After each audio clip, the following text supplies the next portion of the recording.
नमस्कार दोस्तों, पीएम मोदी के मुस्लिमों को लेकर दिए गए एक बयान के मामले में काफ़ी विवाद हो रहा है। लेकिन इस विवाद के पीछे की कहानी समझेंगे तो आप ही दांतों तले उंगली दबा लेंगे। चलिए इस विवाद से संबंधित पहले पूर्व पीएम मनमोहन सिंह का वो बयान सुन लेते हैं, जिसे लेकर पीएम मोदी का ये बयान आया है, जिसे लेकर कांग्रेस और भाजपा में ठन गई है। We need to be revitalized.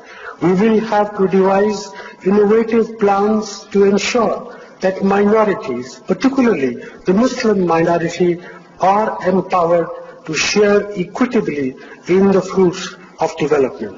They must have the first claim on our resources. और पहले जब उनकी सरकार थी, उन्होंने कहा था कि देश की संपत्ति पर पहला अधिकार मुसलमानों का है।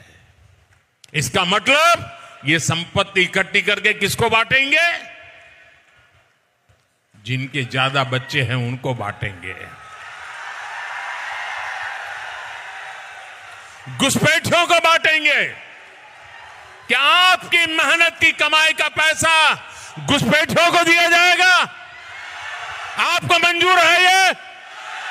ये कांग्रेस का मैनिफेस्टो कह रहा है कि वो माताओं बहनों का सोने का हिसाब करेंगे, उसकी जड़ती करेंगे, जानकारी लेंगे और फिर उस संपत्ति को बांट देंगे और उनको बांटेंगे जिनको मनमोहन सिंह जी की सरकार ने कहा था कि संपत्ति पर पहला अधिकार मुसलमानों का है। इन बयानों के गहरे मायने समझने हो तो इस वीडियो को बहुत ध्यान से देखिए।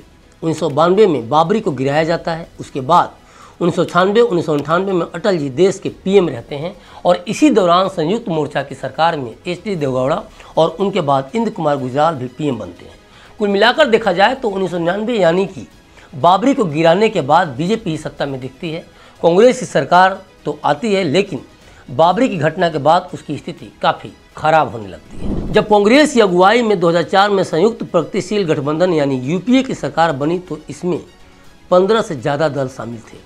कांग्रेस 145 सीटों के साथ 2004 में सत्ता में वापसी करती है, लेकिन ये बात पुख्ता हो गई कि कांग्रेस का जनाधार इतना नहीं कि निकट भविष्य में अकेले दम पर वो सरकार बनाने में सक्षम हो सके। कांग्रेस को कुल मतों का लगभग 26% प्राप्त हुआ, वहीं क्षेत्रीय दलों को सबसे ज़्यादा लगभग 29% मत मिले। कांग्रेस को अपनी राजनीतिक स्थिति बाबरी विध्वंस के बाद पता थी और वह उसमें और गिरावट नहीं चाहती थी। 2004 में मनमोहन सिंह देश के पीएम बनते हैं। कांग्रेस सत्ता में तो आ जाती है, लेकिन चुनावी विश्लेषण के नज़रिए से देखा जाए तो वह यूपी बिहार जैसे राज्यों में बहुत कमजोर स्थिति में पहुंच जाती है, जबकि इन्हीं राज्यों में मायावती की बीएसपी, मुलायम की सपा, लालू की राजद मजबूत स्थिति में होते हैं। अब आ जाते हैं उस स्थिति पर जिसके कारण कांग्रेस की स्थिति इन राज्यों में काफ़ी कमज़ोर थी। 6 दिसंबर 1992 में बाबरी को ढहाया जा चुका था और बाबरी के गिरने के कारण मुसलमान कांग्रेस से नाराज़ हो गए थे, क्योंकि उस समय केंद्र में कांग्रेस के पीवी नरसिम्हा राव देश के पीएम थे। उत्तर प्रदेश में भाजपा का कल्याण सिंह का शासन था, लेकिन मुसलमान भाजपा के कोर वोटर कभी नहीं थे, इसलिए भाजपा को इसका कोई नुकसान नहीं हुआ। अब कांग्रेस को जरूरत थी किसी भी तरह से अपने मुस्लिम वोटर्स को रोकने की और वो इसमें पूरी तैयारी के साथ लग गई। बाबरी की बरसी के 3 दिन बाद यानी 9 दिसंबर 2006 को मनमोहन सिंह ने राष्ट्रीय विकास परिषद यानी एनडीसी में अपने भाषण में कहते हैं कि समाज के सभी पिछड़े और अल्पसंख्यक वर्गों, विशेषकर मुसलमानों को विकास के लाभ में बराबर की हिस्सेदारी सुनिश्चित करने के लिए उनका सशक्तिकरण किए जाने की ज़रूरत है। साथ ही पीएम ने कहा कि देश के संसाधनों पर पहला हक उन्हीं का है। विवाद उनके इसी बयान के बाद शुरू हो गया और इसी को समझे जाने की ज़रूरत है कि आखिर इस बयान के मायने क्या हैं और क्या यह बयान यूं ही दिया गया था या फिर बहुत सोच समझ कर दिया गया। इसकी पृष्ठभूमि पहले से ही तैयार की जा रही थी, जिसमें इस बात की भरसक कोशिश की गई कि शेड्यूल कास्ट की लिस्ट में मुसलमानों को भी घुसाया जाए। ओबीसी आरक्षण को धर्म के आधार पर बांटकर मुसलमानों को 6% अलग कर दिया जाए। धर्म परिवर्तन करने पर भी एससी का दर्जा सुरक्षित रहे। मुसलमानों को सरकारी नौकरियों में अलग से 15% आरक्षण दिया जाए। बिहार यूपी में कांग्रेस की सीटें कम रहीं, लेकिन इन्हीं राज्यों में बीएसपी को 19, सपा को 36, राजद को 24 और जदयू को 8 सीटें मिली। अब इस बात को समझना होगा कि आखिर बिहार और यूपी में कांग्रेस नहीं आई तो ये कितना बड़ा राजनीतिक नुकसान था। बिहार में 40 और यूपी में 80 लोकसभा सीटें हैं, यानी सिर्फ 2 राज्यों को मिलाकर 120 लोकसभा सीटें। तो कांग्रेस की चिंता लाजमी तो है ही, और ये चिंता इसलिए भी लाजमी है कि ये सीटें बीजेपी को नहीं गईं, बल्कि सपा, बसपा, राजद और जदयू को गईं। मतलब वोटों के हिसाब से देखा जाए तो कांग्रेस की लड़ाई भाजपा से प्रमुख विपक्षी पार्टी के तौर पर तो थी, लेकिन मुस्लिम वोटों के छिटकने के नज़रिए से देखा जाए तो कांग्रेस की प्रमुख प्रतिद्वंदी भाजपा नहीं बल्कि यही पार्टियां थीं। अब कांग्रेस के लिए सबसे बड़ी चुनौती ये दल ही थे, क्योंकि कांग्रेस ये मांग कर चल रही थी कि उसके सांसद इन्हीं दलों में चले गए हैं। जो कांग्रेस आज भाजपा पर आरोप लगाती है कि वो ईडी या सीबीआई को विभिन्न दलों के नेताओं के पीछे लगा रखी है, राजनीतिक बदला ले रही है, वही कांग्रेस अब धीरे धीरे इन दलों को निशाने पर ले रही थी। मुलायम सिंह यादव के खिलाफ केस शुरू किया गया, मायावती भी नहीं बच पाई और उनके खिलाफ ताज कॉरिडोर और पार्क से संबंधित जांच शुरू हुई। लालू का मंत्री पद छिन गया, जांच में तेजी आई। बाद में उन्हीं फैसलों में ये सामने आया कि लालू कभी चुनाव नहीं लड़ पाएंगे।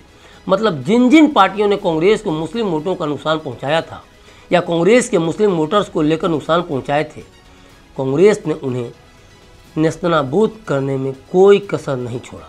और कांग्रेस ने ये राजनीतिक एक्शन क्यों लिया? क्योंकि वो चाहते थे कि वो अपना पुराना जनाधार वापस पाए, और उसके लिए ज़रूरी था कि मुस्लिम वोटर्स पार्टी के गले लग जाए। कांग्रेस के राजनीतिक एक्शन ही काफ़ी नहीं थे, उसने मुस्लिमों को खुश करने के लिए कुछ ऐसे फैसले भी लेने की कोशिश की जिससे पूरा देश स्तब्ध था। अक्टूबर 2004 में कांग्रेस ने रंगनाथ मिश्र कमेटी का गठन किया। कमेटी ने 2007 में रिपोर्ट सौंपी, जिसमें कहा गया कि अनुसूचित जाति की लिस्ट को ओपन करके उसमें मुस्लिमों को शामिल करो।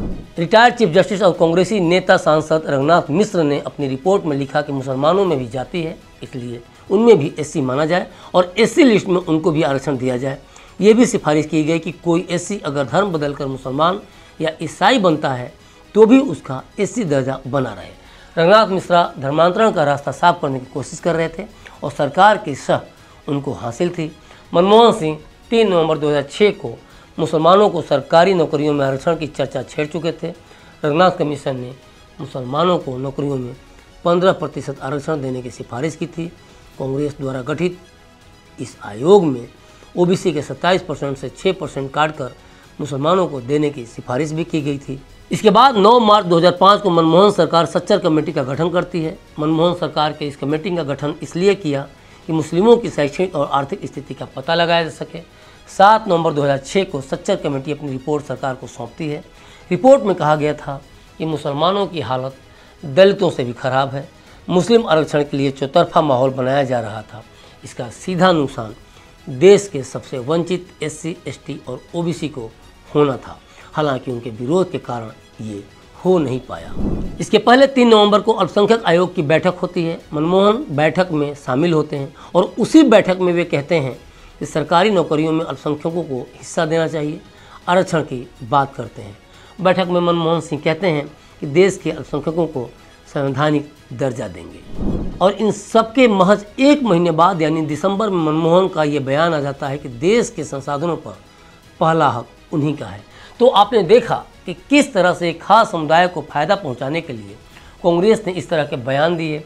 नरेंद्र मोदी हों या मनमोहन सिंह, भाजपा हो या कांग्रेस, इसका सहज अंदाज़ा लगाया जा सकता है कि कौन नफरत के बीज बो रहा है और कौन किस खास समुदाय को फ़ायदा पहुंचाने के खास मकसद से एजेंडा सेट कर रहा है।